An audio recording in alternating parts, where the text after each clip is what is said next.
അപ്പൊ അളിയൻ കാര്യമൊന്നും അറിഞ്ഞില്ലേ? ഇല്ല. എന്നാൽ ഇനി ഞാനത് പറയാം, ആരും ഞെട്ടരുത്. ഒരു തന്തയില്ലാത്തവള്, ഒരു അലവിലാതി പെണ്ണ് എനിക്കെതിരെ ഒരു പോസ്റ്റുമായിട്ട് വന്നിട്ടുണ്ട്. അവളുടെ പേരോ ഊരോ ഒന്നും ഞാൻ പറയുന്നില്ല, പക്ഷെ ഈ വീഡിയോ കാണുന്ന മിക്ക ആൾക്കാർക്കും അവളെ അറിയാം. എന്റെ പൊന്ന് പ്രേക്ഷകരെ, ഇതുപോലത്തെ അപരാധി തറ മക്കൾക്ക് തറ രീതി കൊടുത്തില്ലെങ്കിൽ ശരിയാവത്തില്ല. നീ മറ്റേ കൊണാന്ന് ഉണ്ടാക്കുന്നത് അവിടെ രേണാസുനെ എടുത്ത് ഉണ്ടാക്കിയാൽ മതി. അവിടെ കിടന്ന് കേട്ട താപ്പ് അടിച്ച് അവളുടെ പാവട വളിയും പിടിച്ച് കിടന്ന് നക്കിക്കൊണ്ട് നടന്നാൽ മതി. എന്റെ അടുത്ത് ഉണ്ടാക്കാൻ വരണ്ട. ഇളക്കല്ലേ? അല്ല സാർ, ആളറിയാതെ. വേണ്ട, അഭ്യാസം നടക്കണ്ട. എടീ, ഒരു പാമ്പിനെയാണ് നീ നോവിച്ചത്. അതും വെറും പാമ്പല്ല, മൂർഖൻ. അതും വെറും മൂർഖനല്ല, കരിമൂർഖൻ. ഇനിയിപ്പോ എന്താ ചെയ്യാ? ഒരു ആന കുത്താൻ വരികയാണെന്ന് കരുതി നീ അങ്ങോട്ട് നേരിടും. കാരണം ഇത് സോഷ്യൽ മീഡിയ ആണ്. ഇവിടെ വന്നിട്ട് തന്തയില്ലായ്മകൾ കാണിച്ച്, പല കാട്ടവരാധങ്ങളും കാണിച്ച്, ഇവിടെ തോന്നിവാസങ്ങളും കാണിച്ച് നടക്കുന്ന എല്ലാത്തിനും ആൺ പെൺ വ്യത്യാസമില്ലാതെ വലിച്ചു ഒട്ടിക്കാൻ തന്നെ ചെയ്യും. എടാ, ഇങ്ങനെയുള്ള സന്ദർഭങ്ങളിലാണ് നമ്മൾ സ്വയം നിയന്ത്രിക്കേണ്ടത്. Self control. സോഷ്യൽ മീഡിയയിലെ അലവലാതി നിന്റെ തന്തയും നിന്റെ തന്തയുടെ തന്തയാണ് സോഷ്യൽ മീഡിയയിലെ അലവലാതി.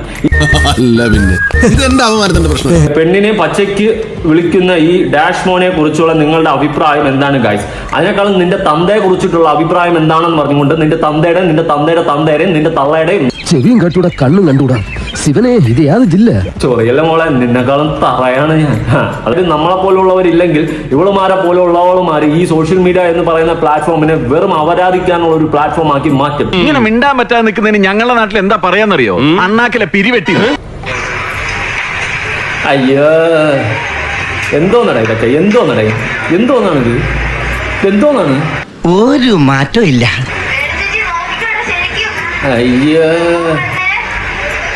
കുറെ കടിയന്മാരും കടിച്ചുകള്, അല്ലാണ്ട് എന്നാ പറയാന്? ഇവനാരുടെ ഹിറ്റ്ലർ മാധവൻ കുട്ടിയോ? ഇങ്ങനെ പോയാ മിക്കവാറും ഇവന്റെ കയ്യിൽ ഞാൻ തല്ല് വാങ്ങിക്കും. എന്നിട്ട് ഇത്തരം വീഡിയോസ് എടുക്കുന്നതിന് പേര് album shooting, short film shooting. അപരാധമാണ് ഷൂട്ടിംഗ് നടക്കുന്നത്. എന്നിട്ട് പേര് ആൽബം, ഷോർട്ട് ഫിലിം. നാണോ മാനോ ഇല്ലേ ഇത്? നീ അറിഞ്ഞ ഞാൻ പെട്ടു. കൗതുക ലേശം കൂടുതലാണ്.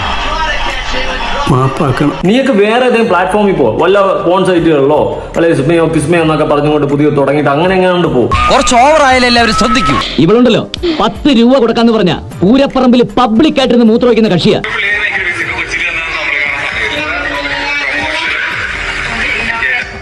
ഓ, പുള്ളിക്കാര് പിടിച്ചങ്ങനെ ഞെക്കി നിൽക്കുകയാണ്. ഇവൻ സമനില തെറ്റി ചെയ്യുന്ന ഈ ഇടയായിട്ട് ഇതിന്റെ സ്ഥിരം പരിപാടിയാണ്. കണ്ടന്റ് ഉണ്ടാക്കുക എല്ലാം സുനിയേട്ടന് വേണ്ടിട്ട്. അവസാനം പേര് പറയുന്നത് നാണോ മാനോ ഇല്ലാത്ത വർഗങ്ങള്. പണി പാലും വെള്ളത്തിലാണല്ലോ കിട്ടിയത്. ദൈവമേ, വെടിവെച്ച് കൊല്ലണം അപ്പൊ അതിനെ. നമ്മള് ഇൻഫ്ലുവൻസേഴ്സ് എന്ന് പറയുമ്പോൾ നമ്മള് പബ്ലിസിറ്റിക്ക് വേണ്ടി റോഡിന് നടുവ് കിടന്ന് ഡാൻസ് കളിക്കുക.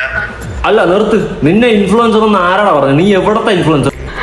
സന്തോഷായി, നല്ല സന്തോഷായി. നീ എന്ത് ഇൻഫ്ലുവൻസ് ആണ് നീ സൊസൈറ്റിക്ക് ഉണ്ടാക്കുന്നത്? അവരാധിച്ച് നടക്കുക, കുറെ അപരാധ റീലുകൾ, കുറെ അപരാധം വീഡിയോസ്. നിന്റെയൊക്കെ പേരാണോടാ ഇൻഫ്ലുവൻസർ? നീ ഗാന്ധിജിയാടാ, താടിയും മുടിയും വളർത്തിയ മഹാത്മാഗാന്ധിജി. എടാ, ഇൻഫ്ലുവൻസിങ് എന്ന് പറയുന്നതിന്റെ അർത്ഥം നിനക്കറിയാമോ? അതിന്റെ അർത്ഥം നിനക്ക് അറിഞ്ഞിട്ട് തന്നെ നീ സംസാരിക്കുന്നത്?